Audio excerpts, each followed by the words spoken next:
like I said, I've got experience in the private, the high school, the collegiate sector. So, I think I can relate to a lot of the things that you're going through, a lot of situations that you're, uh, having in terms of the types of athletes you're working with, the problems that you may have, those kind of things. I think I can kind of relate to a lot of those. So when it comes to my recognitions and thank yous, again, Coach Ramos, I can't thank you enough for this opportunity. I know, we all wish we could be there in person, but, due to the situation, circumstances, we can't do that. And I think we all understand that.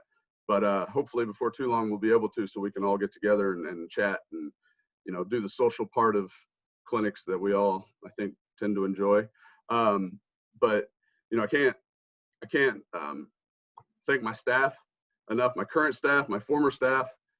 They've all played a role in how this program has been developed over the last 11 years. And so I've been very fortunate to be at the University of Indianapolis for the last 11 years. And a lot of things have changed within our program during that time.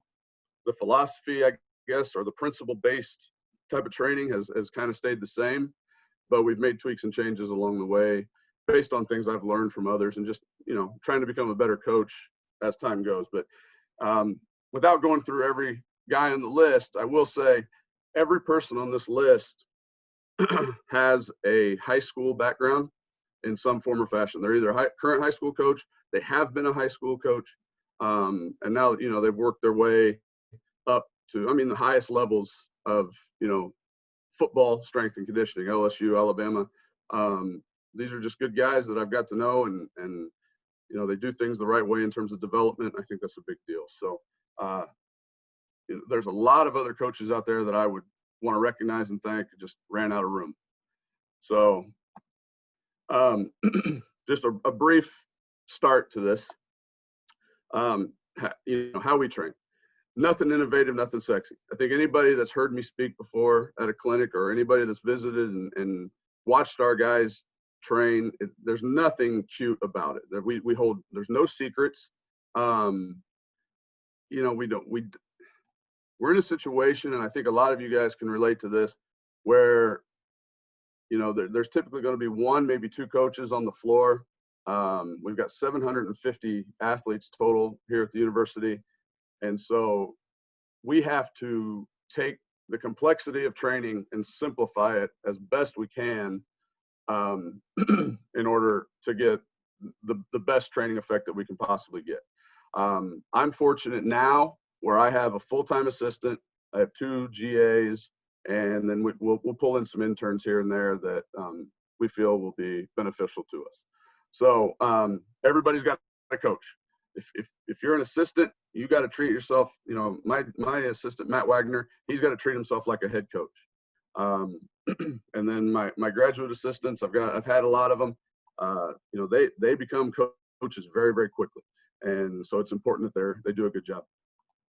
You can see, but on the slide here, very basic. Okay, very basic. We talk about tempo in the weight room equals work capacity, and we'll go further into that in this talk. And I dictate that, and I'll explain how we do it. Technique, speed, and weight. That's what this whole talk is going to be about. This is how we get them from the time they come through the door as a freshman to the time basically that they graduate. Okay. Unified programming all the way down to individual. I know Coach Armour touched on this. We have an umbrella type of philosophy that we use, and then from there it's programmed all the way down to the individual. All right, that is injury history, that is different weaknesses, different things that we assess that need to be corrected, those kind of things, and then we go from there. It all goes back down to the individual training. Coach's eye. Currently, we don't have any kind of technology in our weight room. It's all based on what the coaches see, okay? And I put trust in that with my coaching staff, and, we're looking for proficiency in what we do. And so that's what it's going to go off of until, maybe we work a deal out with somebody to get some kind of, velocity-based training type of setup in our weight room. We're very principle based versus philosophy based. You guys have heard that before. You know, everything's based off of just the principles that have been set forth for a long time in the world of strength and conditioning. So, so this is our training approach. Everything that we do is based on this. Okay, the way that we progress and teach our kids, the way that we coach on the floor, all comes down. This is what I want our kids to think about, and this is what I want our coaches to think about. So we do it right, we do it fast, and we do it heavy. Got this from Coach Carlisle, Chris Carlisle, who, you know, with Pete Carroll at USC, and then with Pete Carroll also at Seattle. But and then I've heard other coaches talk about it and kind of speak on it, and I got to thinking, I'm like, this really makes sense with our with the way that we want to do things. Okay, so when I say that we want to do it right, okay, it's technique. Do it is going to be the rate in which we move things, and then heavy is a very relative term. Okay, and I'll get into all this as we go. I put down here perfection versus proficiency. I'm going to talk a lot today about technique, but at the same time, I'm not going to be the technique police, so to speak. I want proficiency, and my idea of proficiency may be a little bit more or less than some, and that's fine, okay? But what I deem to be proficient will determine, you know, where we go in our training process. So the first part of this approach, do it right. So technique is the basis of everything that we do. Whether we are lifting, whether we are running, whatever it is that we're doing, technique is going to be the first thing that we look at. Okay, so we're going to evaluate and assess technique at all times. Okay, anytime we get the kids in the weight room, okay, technique is going to be the one thing that we're evaluating and looking at first and foremost. Okay, we're going to progress and regress if technical proficiency changes. Okay, we're going to reinforce technique and drill each session. Okay, and I'll go into that with our technique primers that we're going to talk about. Okay, obviously, if there's a breakdown in technique, everything else takes a back seat. Speed takes a back seat, intensity takes a back seat, and we go from there. Okay. All right. So we toyed around with functional movement screening, and we did some different things with our athletic training staff. And because of that, what happened is we did it, we sat on it, we didn't really come back and look at it too much. We used the information that we had to make some corrections, great. But in my mind, in my world, you know, I assess based on the basic movements of strength training. Okay. So I'm going to go through each of these. These are basically the 8 areas that I feel need to be addressed to balance the body out and just to set the foundation for our program. Okay. Now, Coach Ramos scared me a little bit when he sent me an email saying that the video may be a little junky. So I've mentally prepared myself here to go through explanations of these things. You know, if the video's not working. So Coach, you got to give me a thumbs up or thumbs down as to whether this is working or not here. It takes there's a little bit of a delay here from the time I hit play, but I'm going to talk our way through it. The first thing we're going to do, when I want to see if somebody can squat, we're not going to bring an athlete in, put a bar on his back and say, let's see how much you can do. Okay. We're going to start off very, very basic. And I did the same thing with my high school athletes that I do with my college athletes. Now, the time that I spend doing this may be a lot less with the college kids, and we may move on a little bit faster than it was with my high school athletes, but the principles stay the same. So a punch out squat, okay? Punch out squat, is that good, Coach? Okay. You can see he's got a counterbalance right there. All right. We ask them to bring those shoulder blades back together, retract a little bit, keep the chest tall. All right. And I'm looking from the hips down. All right. What do our angles look like?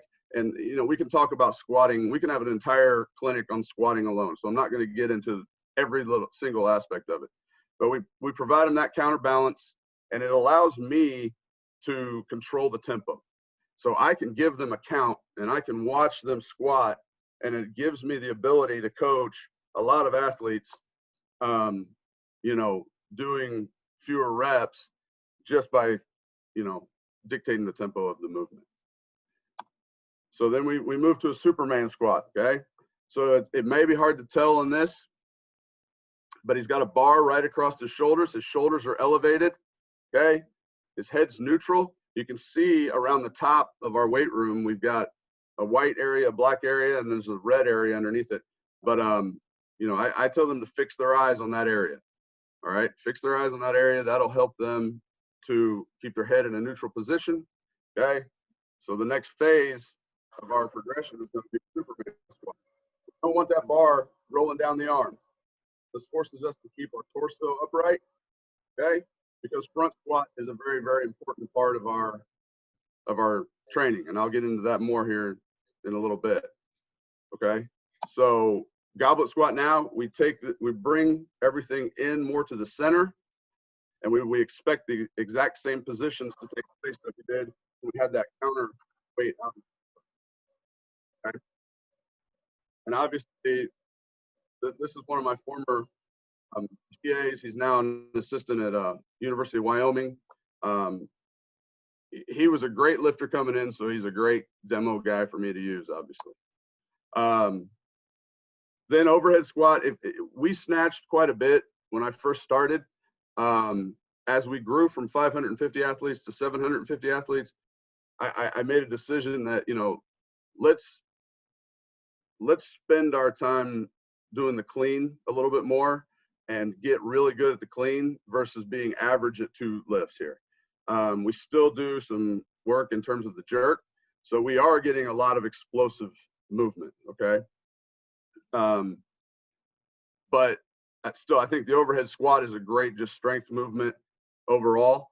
But maybe I do it a little bit less now because we aren't snatching quite as big or quite as much. So the front squat and back squat now. I'm not going to show the video on these. I mean, you guys know, but you know, what I saw when we were doing those progressive movements, okay, those developmental movements, I expect to see now. Now we're going to work on mobility. We're going to work on some different things for the shoulders if they can't get into the front, you know, the rack position on our front squat. But we have exercises and we have different things that we do for that. Back squat, now we do a high bar Olympic back squat. Sometimes if an athlete comes in and they've traditionally done a low bar type of back squat, I'll kind of play it case by case and see if I like it, if it's efficient, fine, go ahead with it. If we can still front squat well, I'm okay with that. That means we'll be able to catch a clean pretty well. We'll go with it, okay? But for those athletes that don't have a lot of experience in, you know, with squatting, I want it to be a more high bar Olympic type back squat. So again, if you guys want this PowerPoint, everything here, you can go through these videos. That everything on here pretty much is a video. Okay. Then you know, RDLs. Again, I'm going over what our developmental program is. Our developmental program is going to be the basic movements that you need to lay the foundation to become more complex. Okay. If we're going to do Olympic lifts, we've got to be proficient in these movements. If you can't hinge and you can't do an RDL, you're not going to be able to proficiently do a clean the way that we want you to.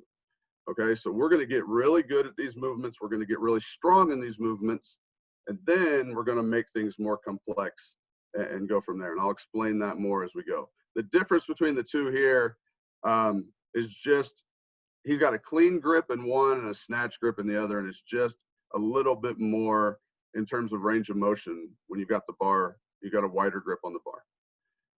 Okay, split squat. Again, One of the things I took from Mark Garrett, who's at Crown Point, who, in my opinion, is probably one of the best high school strength coaches out there. The best cue he gave me on a split squat is I tell the kids we want to be more like an elevator and less like an escalator. Okay, so by doing a split squat, I'm able to assess, any asymmetries, those kind of things, which there are going to be some, but just how bad are they? So this allows me to do that. Okay, and you can see he's pretty straight up, straight back down. He's going at a pretty good tempo, coming all the way up. He's keeping that chest tall, and he's got that bar in a front squat type position, which is also where we want to be when we catch it clean. Okay. So the next thing will be a vertical press versus a push press. The reason I put this on here, okay, if you look at the elbow position and where he's got the bar at right now, that's not what I want. Okay. So when I recorded this, I told him, I said, I want you to emphasize just how we want to get that bar in the rack position, that W rack position, for those of you guys that have, done different Olympic weightlifting courses or whatever. You're familiar with that W rack. So I'll show you right here. Okay. He brings those elbows forward. He elevates those shoulders. That bar is resting right on the shoulders, not on the clavicle. He's got the elbows in advance of the body. He presses the bar through. And I always tell the kids, I want that bar to finish right over the top of the head, in line with the hips, in line with the middle of the foot. Then I've got great control of the bar.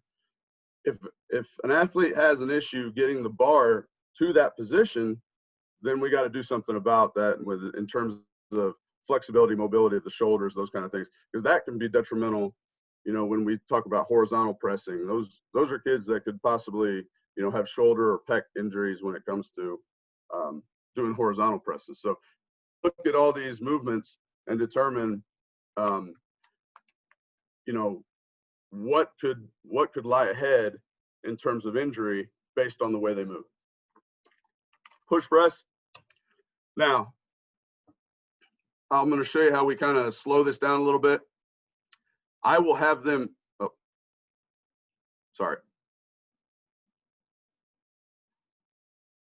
Okay, I will have them just dip, pause, okay? Dip, pause, and try. I want to see that they're pushing through the whole foot. Then we speed it up a little bit. Then finally on the third rep, we're moving that bar. So again, technique, then speed. All right, we're not worried about weight yet. Okay, so technique primers. We do these every single day. The reason I started doing these is because, if we have a light day on clean, you know how that goes sometimes with kids. You start off with being light, you're on some different positions, you're working on some different things. You turn your back to work with one kid, you turn back around, that kid's got 90% on the bar. We've all run into that kind of thing. They feel good, so they go. So I labeled these as technique primers because it's like, this is going to be an opportunity for us to teach on a daily basis. All right. And a lot of times it's review. It's a specific warm up to what we're doing from an Olympic standpoint that day, or even from a basic strength movement. Okay. It's the ability to slow down, teach, and practice while they're fresh. This is after our warm up. This is after we've, gone through any speed development, any plyometric work, anything that we've done, outside or whatever. We build these up to complexes to work technique. And again, everything is technical precision. Okay. We're going to work a lot of technique while we're laying the foundation of strength. So during that hypertrophy phase, when we're trying to put on a little bit of size and get stronger and those kind of things, we're just going to be working a lot of technical work on the cleans. And that's, I hope that we are past the days where the coach gathers the players around and they have a bar sitting on the floor and they say, all right, here's a clean. Go from the floor to the shoulders, that kind of thing. And I've seen it. We've all seen it. There is very much a process that has to take place to do this. And if you have the patience to go through it when these kids are young, then they will just continue to benefit from it for the next 3 or 4 years or however long you have them. but I'm not a big, I don't believe, and I don't buy the whole, I don't have time to teach it. Yes, you do. If I have time to teach it, and coaches that I know have time to teach it, everybody has time to teach it. I mean, if you don't feel comfortable teaching it, then don't teach it. That's another thing. But you know, take the time, because I think we've benefited a lot from Olympic lifts in our program, and I'll kind of go into that a little bit more as we go. The big key to that is we do not chase weight room numbers. I know this sounds kind of, why would a strength coach not chase them? We let the numbers take care of themselves based on what we're doing. Okay. If I'm doing things the right way and I'm moving the bar fast, I can continually put more weight on the bar. All right. That's simple, basic 101 strength coach right there. Right. Over time, don't have to worry about chasing numbers. We do very few 1-rep maxes. We have a way of adjusting training maxes as we go each, 3 to 4 weeks. And that's the way that we kind of approach it. Doesn't mean that we don't hit some max outs. We do, but very rarely. And, we're trying to make sure that we don't have a lot of failure in the weight room. Okay. And we don't. So, athletes will improve through better overall movement, consistent training, and progressive improvement. It's a cumulative thing, and it takes time. And so I've had to learn patience quite a bit over the years. The first part, technique primer, okay, is our clean warm-up. So we do this on a daily basis. This is my former GA who was just finished with us. I obviously cut short in March. He's with Coach Moffitt over at LSU right now as an intern, so I'm sure he's, kind of doing a lot of cleaning and things like that right now. But I'm going to take you through this a little bit. If you're familiar with Mike Bergner, this is his warm-up, and I found this to be very beneficial when we did the snatch, and I find it beneficial when we do the clean as well.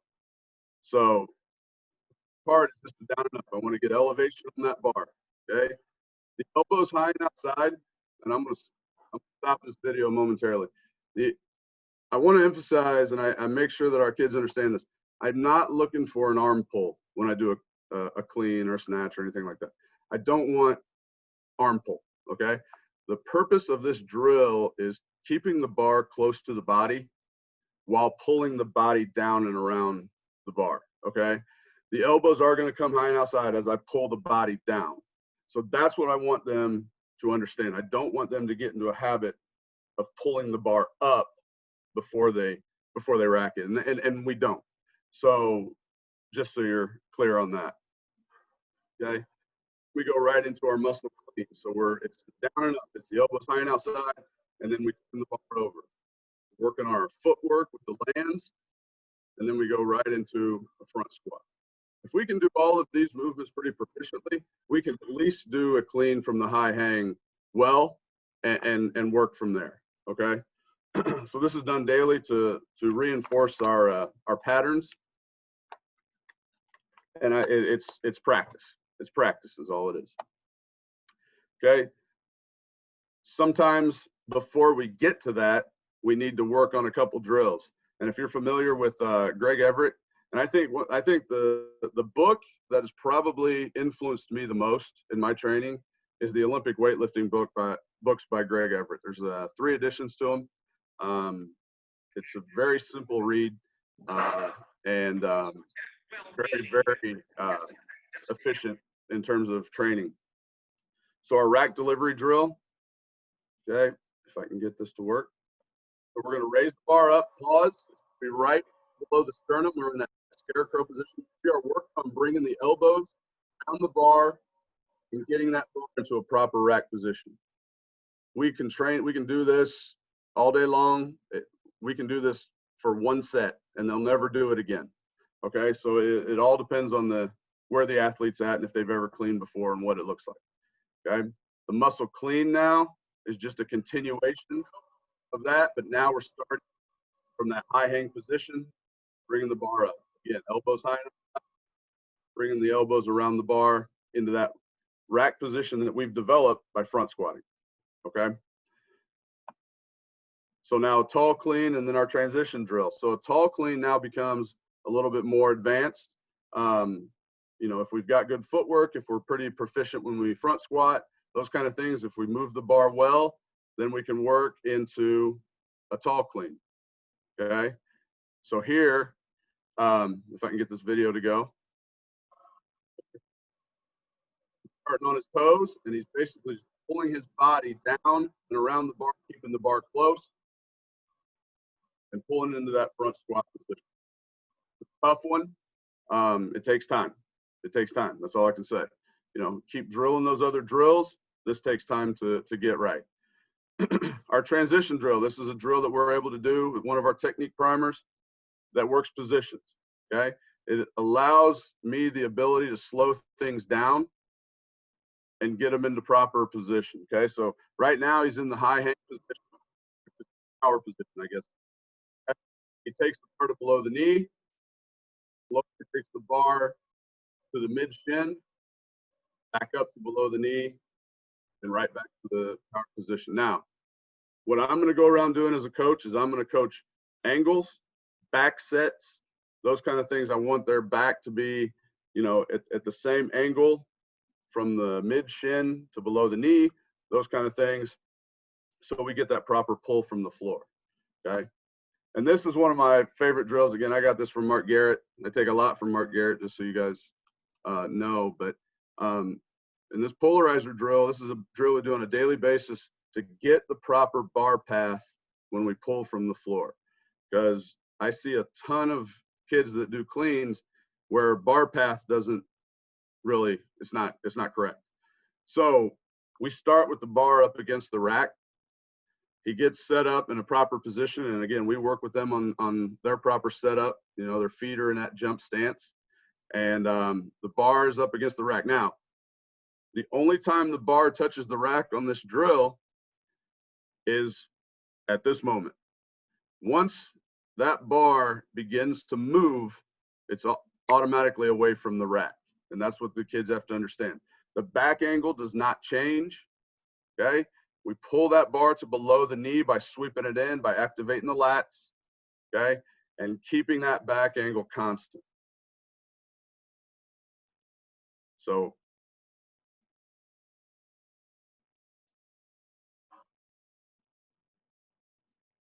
low, right below the knee, that back angle stays the same. Get the knees backing out of the way. He brings the bar back down, starts up against the rack. By the time he gets to below the knee, that bar is, you know, 5, 6, or 4, 5 inches away from the rack.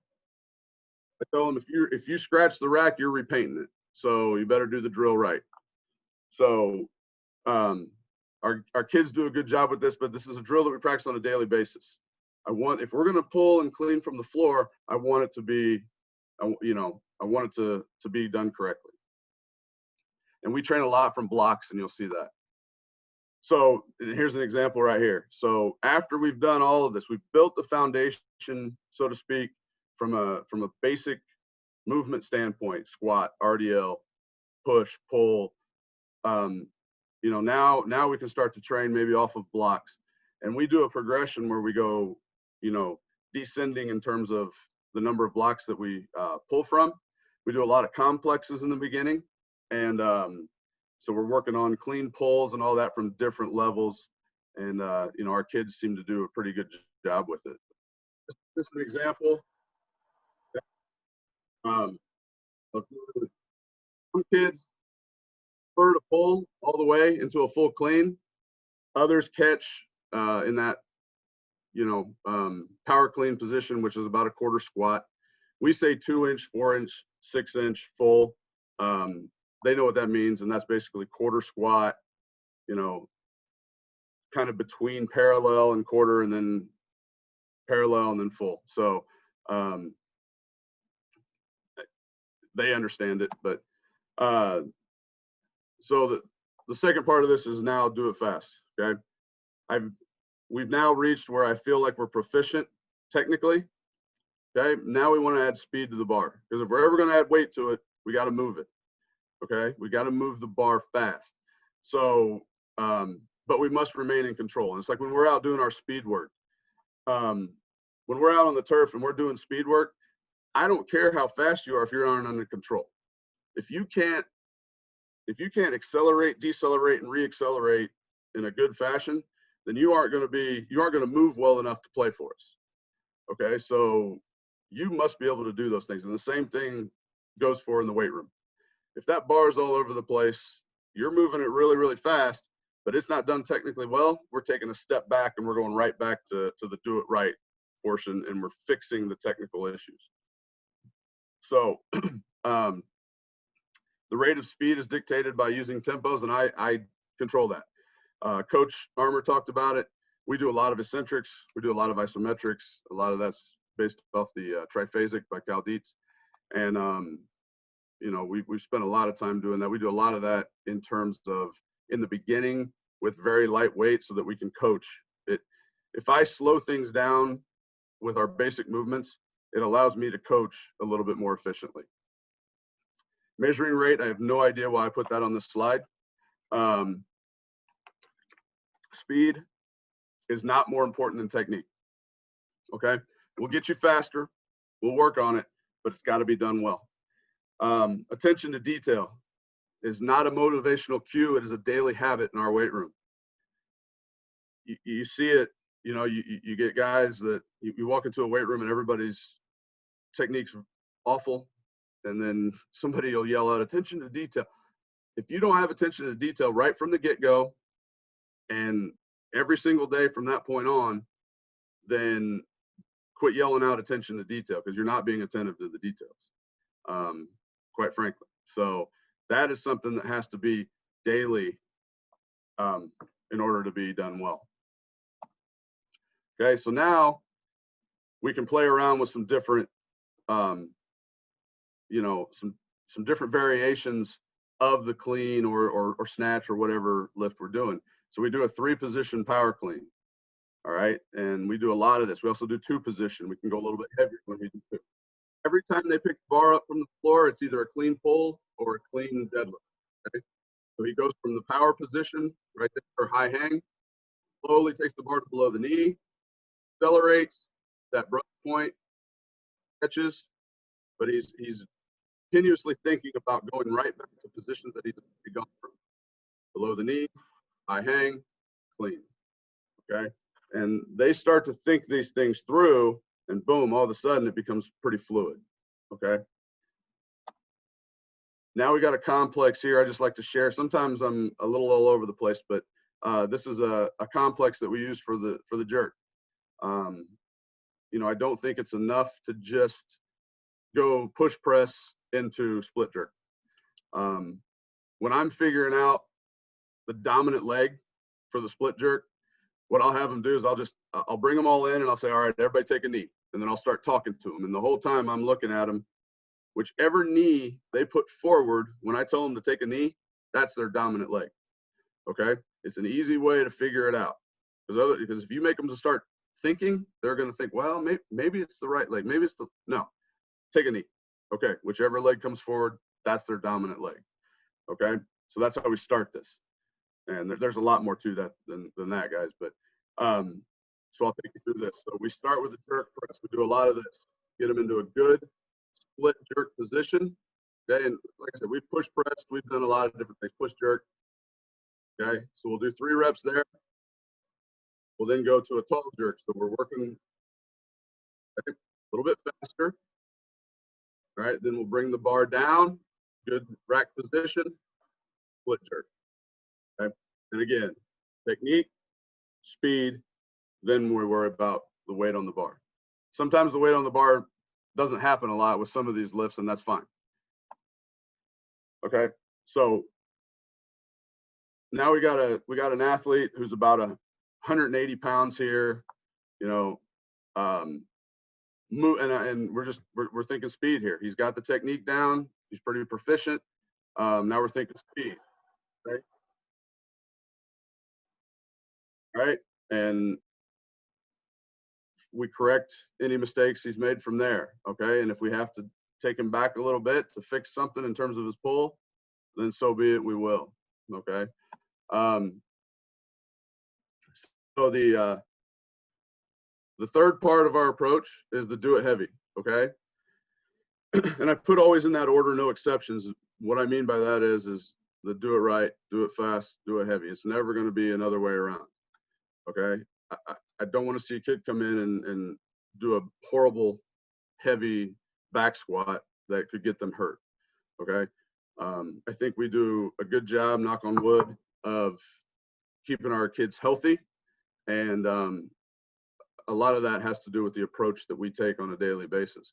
So again, I'm not going to back down. If the technique's not there, we're backing it up.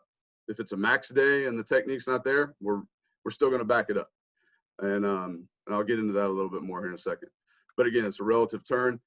The kids got to learn to strengthen. You got to put them under, some strength. Okay, but they got to be prepared for it at the same time. So again, I can't stress enough about not chasing numbers. Okay. So here now, I'm taking a little jab, Coach, but I'm gonna.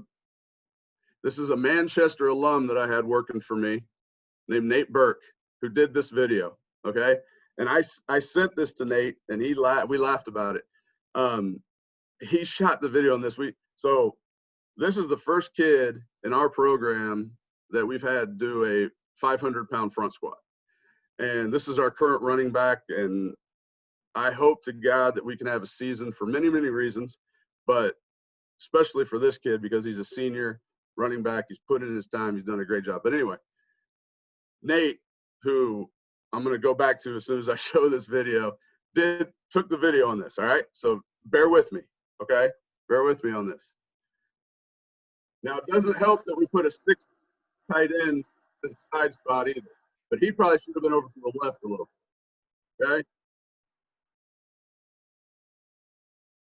So you don't really get to see the lift, but you see, all right, the point is, I mean, you got a guy who went through the process, front squats 500, power cleans, he's in the 350s in terms of his clean.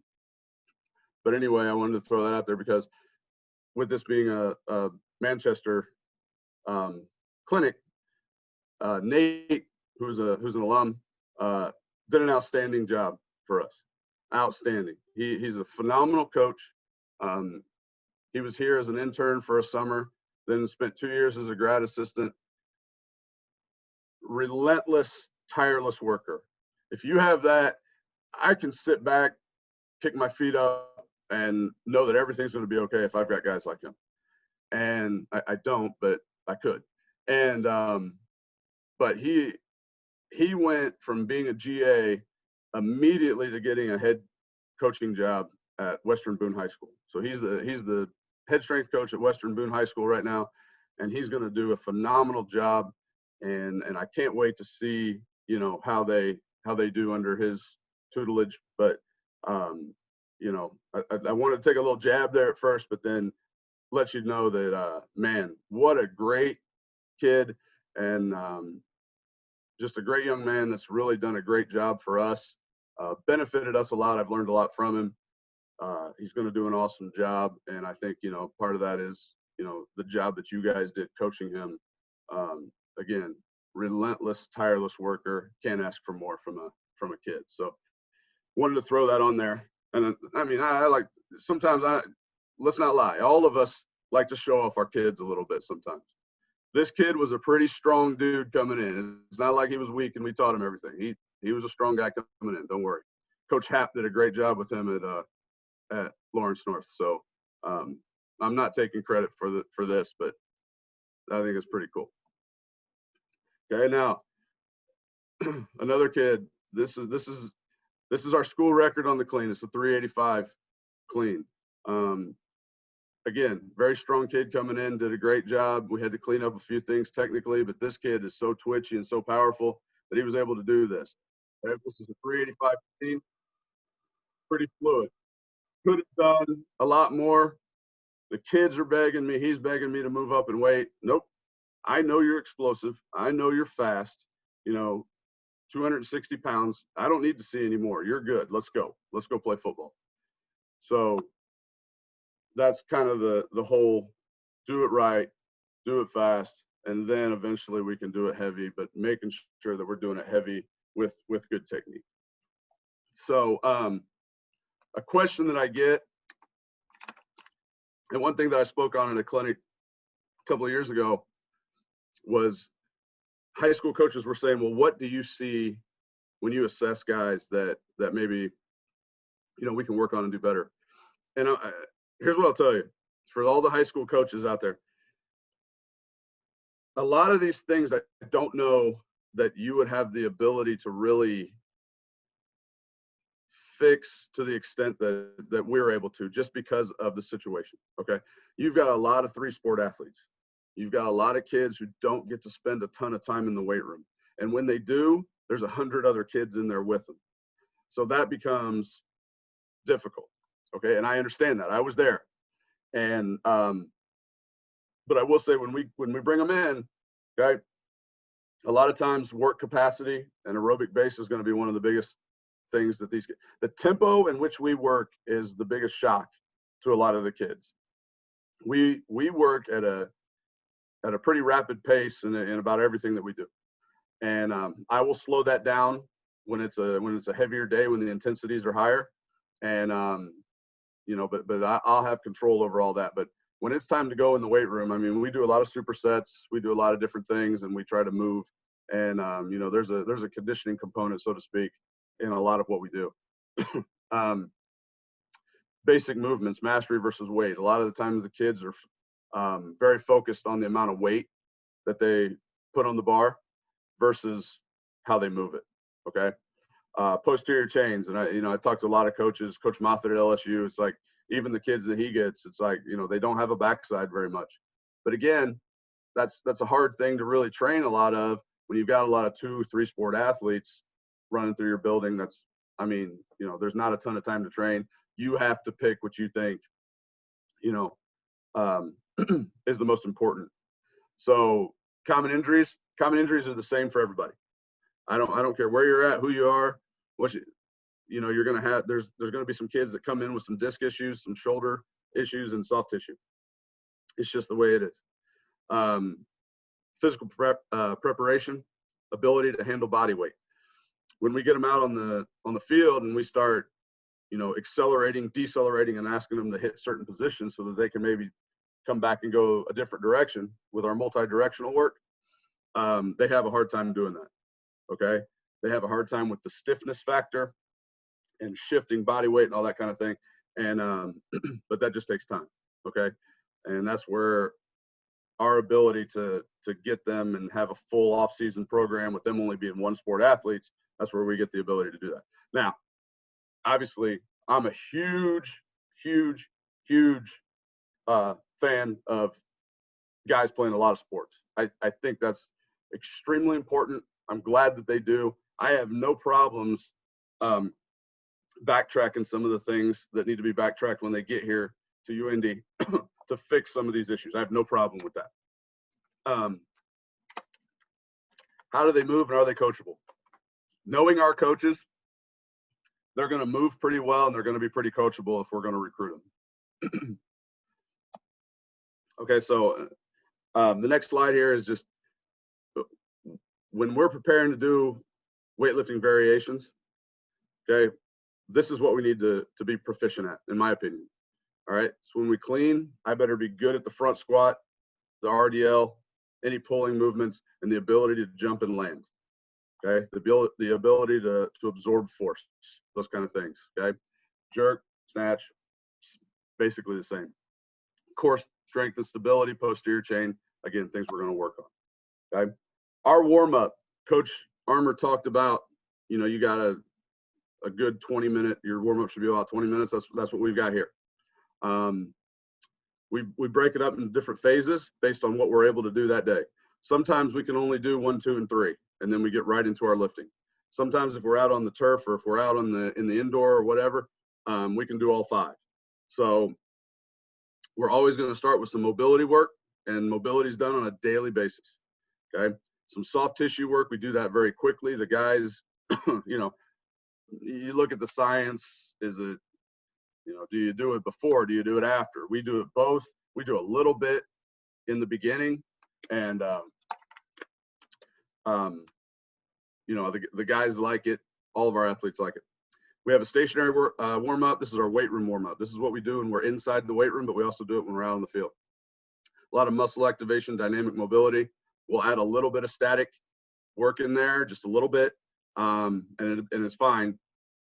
But this is how we get started. Then our slow dynamic works into our movement work, which is when we start to speed things up, and it works right into our speed work or plyometric work or whatever without missing a beat. So it's, you know, I always say it's hard to tell where the warm up ends and the actual training begins. Okay. And I was fortunate to have Lee Taft as a neighbor for the last several years. He just moved down to Florida, I think 2 weeks ago. But having Lee as part, you know, kind of indirectly work with our staff and working with our athletes to an extent, coming in and working with my staff every once in a while has been huge for us. So I've learned how to get a pretty efficient speed training protocol in place with very little time. And a lot of this, you know, in the weight room, we are a very part whole method. So we break everything down and then build it up to the full movement. Whereas with the running, I kind of do that the opposite. I want to watch them run, watch them move, and then we kind of fix accordingly. Okay. Because it's very, very hard to fix a lot of, you know, break them all the way back down and make it efficient with the time that we have. And I think anybody in coaching knows that. Sample training session. Again, this is just for something for you guys to look at. There you see our technique primers. We usually do about 3 of them each session. We'll do some, you know, and this just gives you an idea of how we go about things. You know, our high central nervous system movements are going to be done in the beginning. Our bigger strength movements will be done right after that. Our secondary strength movements, then our auxiliary movements. Simple, basic. I mean, it doesn't get any more elementary than that, really. But I believe in it, and it's worked for us. The way that we set up, and I know Coach Armour went over this, and the way he does it, this is where I've tried it many different ways, but the way that works for us, okay, is on Mondays, if we're doing a 3-day training cycle. So on Monday, that's going to be more of a moderate day. We're going to go over some technical work. We're going to clean from the blocks. We might hit a heavy, this might be more of an example of a Monday. We'll hit we might hit some higher intensity front squats, and everything's pretty moderate from there. Wednesday then is our high central nervous system day. That is the day when I feel that our kids are the most jazzed. And that just comes from years of observing. So, you know, Wednesday is going to be some heavier cleans, maybe some heavier jerks, some single leg work, some pressing, some pulling, and then we're out. Friday then becomes more of a volume day for us. We then have 2 days off, and then we start that all back over. Because I feel like, you know, our kids can grind out maybe some, you know, moderate to moderately heavy back squats with higher volume on Friday, you know, after, you know, everything that they've done through the week. So that's what I feel works for us. I've tried it other ways. It's worked, but I feel like this is what has worked best in our situation with our kids. So a non-traditional approach. So if I test a squat, when I test a squat, I'm testing front squat. I do higher intensity and lower volume on front squat. Okay. Front squat is shown to be increased correlation to vertical power. From a safety standpoint, you know, if a kid who's, you know, 99.9%, let's just say 100% of our kids are novice lifters. in all reality. Maybe novice to intermediate to an extent, but their ability to get out of a bad situation on a heavy back squat probably isn't very good, and bad things happen. So from a safety standpoint, you know, we could teach them obviously how to dump a front squat, then we're not as worried about that. Okay. So from a safety standpoint, I like, you know, going heavier on the front squats. So we do high intensity, low to moderate volumes. We do a lot of eccentrics to start. We do a lot of clusters. Okay. So if I'm doing clusters at 90% and I have them hit 1 + 1 + 1, or even, you know, up to 5 with 15, 20 seconds in between each rep, and that bar's flying each time, then I'm going to make an adjustment to their training max, and they're going to train off of a higher number. Okay. And that's the way to do it at 90% without having to work all the way up to 100 or higher. Okay. On back squat, that's more of our sub-max intensity, moderate to higher volume, and we're going to get stronger. We're going to get a heck of a lot stronger squatting doing it this way. Okay. And we may not test back squat at all. So as our numbers rise with one lift, so do our numbers with the other. And we use Prelipin's chart. There's some information out there that shows you how to, you know, manage the volume and intensity, having 2 squat days, 2 different lifts. So we utilize that to an extent. Power clean. Okay. The progressions, the primers we talked about. The block progression, I love this. We got those DC blocks, and you know, we'll take a week where we work off 5, next week 4, next week 3, 2, 1, all the way down to the floor. And by that time, technically we're pretty good. We may not be handling a ton of weight, but we're going to be able to get a training max from that if we pull from the floor and see where we're at. And this is just a sample week. So power clean positions, you know, we work from the top down. We're going to work some complexes.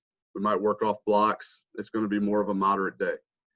Day 2, okay, positions in the beginning to the blocks, and then it'll go blocks for speed. So we might do 3 sets of 3, 50, 60, 70 off 4 blocks. And then boom, we go down to the floor and we start hitting triples, doubles, singles, 80 to 90, 95%, whatever it might be. And then day 3 is going to be position work. So we're going to look at some things that maybe we need to work on technically from day 2 and fix those on day 3. Okay. So if I saw that, you know, the bar speed wasn't very good, or we weren't hitting certain positions very well, we weren't finishing the pull, those kind of things, then we'll work on some different things on Friday to fix that, and then reassess things the following week. Okay. So again, our 1 rep max is basically a technique max, a training max. Okay. And I feel like that's just kind of the safer way to go. And it still allows us to move some heavy weight and do things the right way. Bench press, we bench off boards.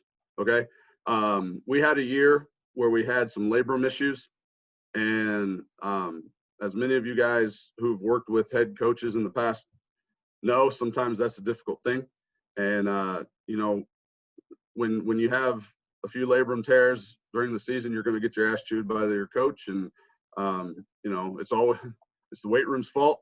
So how are we going to fix it? All right. So amongst other things that we did with shoulder work, we started benching off boards. Since we've done that, we've had far less issues with labrums. And a lot of times we just go off 1 board. So you're talking about an 1.5 inch board. That's an 1.5 inch difference. We'll get that full range of motion doing dumbbell work, push-ups, benching with the multi-grip bar, but those are going to be lighter in terms of intensity. Okay, so our intense days are going to be off of boards, and so that's just kind of the way we've treated it. We adjust our max accordingly, and the guys are doing a great job with. So to sum up, again, we want to train hard, but we want to be smart about it. Coach what you know. paralysis by analysis is the biggest thing. Young coaches got to know, don't buy into everything. Study everything, but don't buy into everything that you see, on social media and things like that. It'll just make you freeze and you won't know what to do. When all else fails, stick to the basic stuff, move sub max weight, and continue to progress over time. Training maxes over 1 rep maxes. We'll do a 3 rep max, a 5 rep max, different things like that. And we have charts that show what the estimated 1 rep max would be based off of that. And again, the small details every single day. So,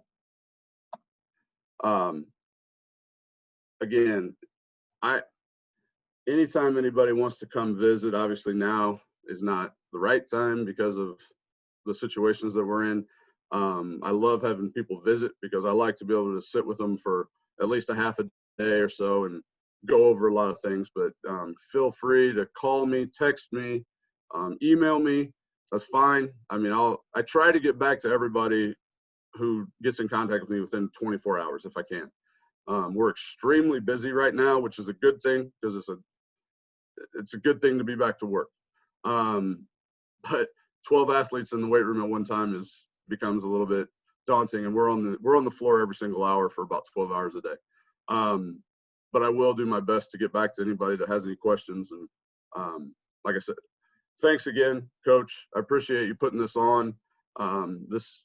These clinics are needed at this time, and it's just good to be able to talk training and focus on training versus everything else that's going on. So I appreciate it. Thank you. Coach, thank you. We do have some questions here. So first one, let me scroll back up to it. Speaking of injuries, what kind of interactions do you have with the sports medicine team? What type of information do you share with each other?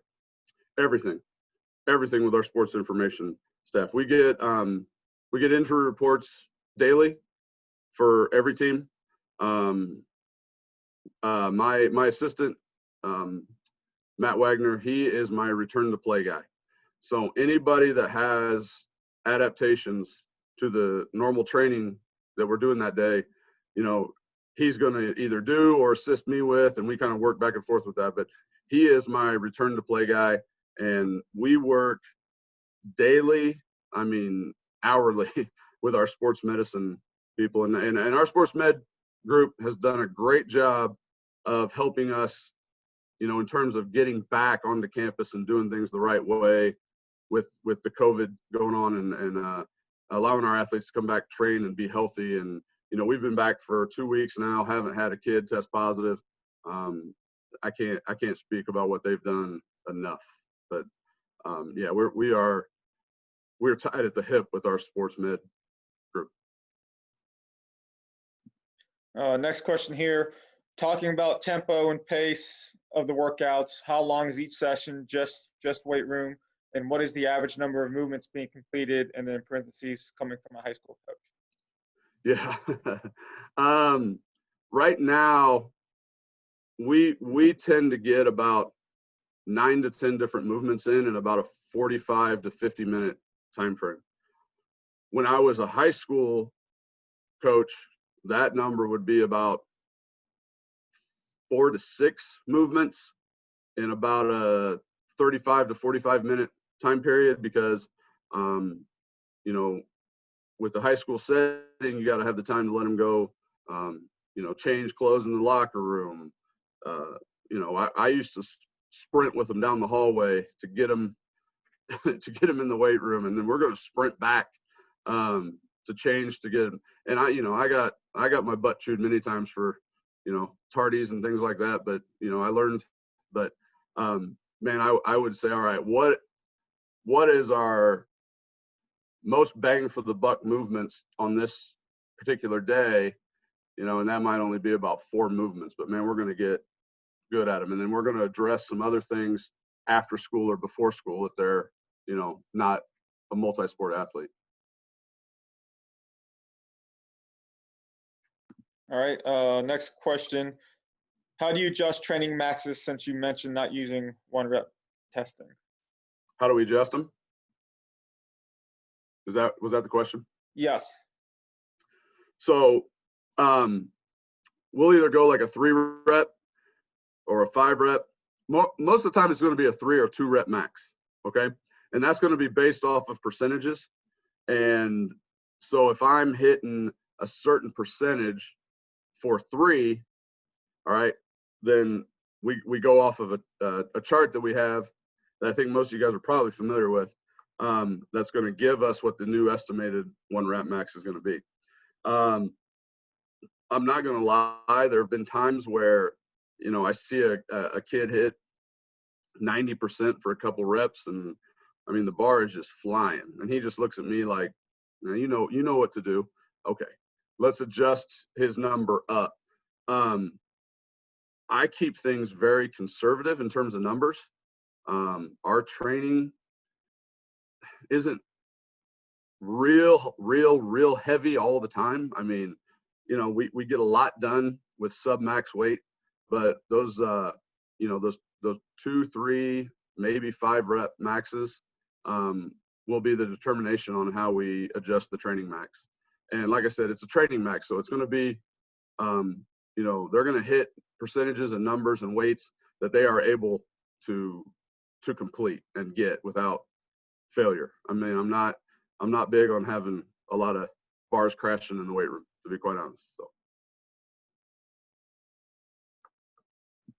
All right. That was the last question that we have.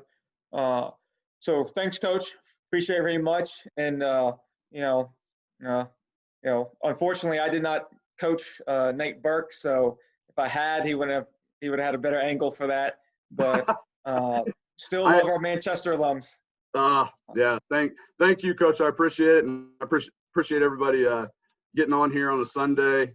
And thank you for your attention. I appreciate it. Like I said, reach out to me if you need anything or just want to chat, whatever. I'm here. Yep. Thank you. And next, we're going to have Alex Curtis, strength and conditioning coach over at Valparaiso University. So, Coach, whenever you're ready, the floor is yours. All right.